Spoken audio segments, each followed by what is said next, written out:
नमस्कार, जय बाबा की। मैं मरकान ज्ञानी रिटर्न स्पीक्स में आप सभी का स्वागत करता हूं। आप सभी को जय श्री राम। जैसा कि कल एक वीडियो बनाया था और आपके साथ पोस्ट किया था सोशल हैंडल्स पे और बताया था कि जैसा कि कोविड मैं महसूस कर पा रहा हूं सोशल हैंडल्स पे या जो न्यूज़ आ रही हैं उसके आधार पे अभी आपको होल्ड करना चाहिए। जो आपका सल ऑन राइस की स्ट्रेटजी है उसको फॉलो करना चाहिए। अब संडे कल था, आज मंडे था और क्योंकि छुट्टी थी और क्रिसमस डे था, मैं पूरा दिन खाली था और मैंने बहुत सारी चीज़ों को एनालिसिस किया। तो मुझे समझ में आया कि अभी फ़िलहाल मुझे इस हफ्ते के लिए और या अगले हफ्ते के लिए बाज़ार का क्या मूवमेंट रहेगा वो एक चैप्टर अलग है। वो बाज़ार कल सुबह जब खुलेगी तो पता चलेगा कि बाज़ार की अगली दिशा क्या है।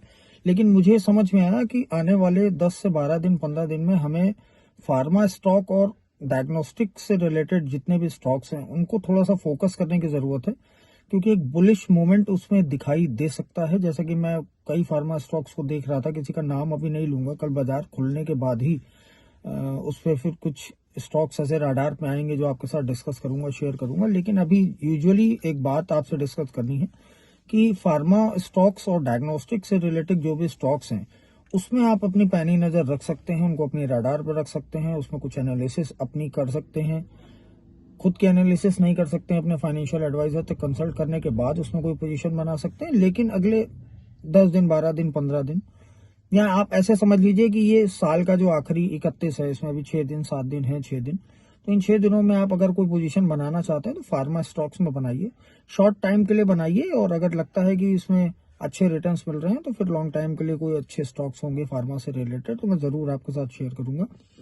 मैं सिर्फ इतना बताना चाहता हूं कि हम सब एक परिवार का हिस्सा हैं और किसी भी प्रकार का आपका लॉस मतलब मेरा लॉस। मैं यूट्यूब पे, सोशल हैंडल्स पे, इंस्टाग्राम पे सिर्फ इसीलिए आया हूं कि मेरी जो सालों की अपनी एनालिसिस है, मेहनत है, पढ़ाई है, वो आपके साथ शेयर कर सकूं। मेरा कोई इंटेंशन नहीं है कि आपसे 2 रुपए, 5 रुपए, 10 रुपए, 100 रुपए, 500 रुपए, 1000 रुपए, 10,000 रुपए लूं और वो आपके साथ शेयर करूं कि मैंने ये सीखा है और मेरा कोर्स और खरीद लीजिए। अभी फिलहाल हाल फिलहाल के लिए मैं हमेशा कहता हूं कि इस कलयुग में कुछ भी फ्री नहीं मिलता, लेकिन अभी हाल फिलहाल के लिए मेरा ऐसा कोई डिसीजन नहीं है कि मुझे आपसे फीस के पैसे लेने हैं, मुझे आपको कोर्स के पैसे देने हैं। मैं सिर्फ इतना चाहता हूं कि जो मैंने सीखा है, जो मैं पिछले कई सालों से ट्रेड कर रहा हूं और प्रॉफिटेबल हूं, वो आपके साथ शेयर करूं। मैं पिछले 2-3 दिनों से थोड़ा सा बाजार में कंफ्यूज हो रहा हूं कि ये जो फिर से न्यूज बार बार अपडेट हो रही है। जैसे आज मैं देख रहा था, मेरे पास एबीपी न्यूज, आप एबीपी पे जा करके उसके चैनल्स पे जाके न्यूज देखें तो उसमें साफ साफ आ रहा है कि चीन में कोहराम मचा हुआ है। तो अल्टीमेट बाजार कहीं ना कहीं उड़ता है, बाजार को खबर चाहिए और वो खबर कहीं ना कहीं बाजार में इफेक्टेड होगी तो ठीक है, बहुत अच्छी बात है। अच्छी बात से मेरा कहने का मतलब ये कि होगी तो उसमें कुछ किया नहीं जा सकता है, लेकिन उससे रिलेटेड जो स्टॉक्स आगे मूव करेंगे जिसमें हम प्रॉफिट होगा हमें, तो वो स्टॉक्स मैं मान के चलता हूँ फार्मा के होंगे और डायग्नोस्टिक से रिलेटेड जो भी स्टॉक्स होंगे तो उसमें अपनी पैनी निगाह बना के रखें। कुछ नहीं समझ में आ रहा है तो 2-4-10 दिन के लिए शांत हो जाए।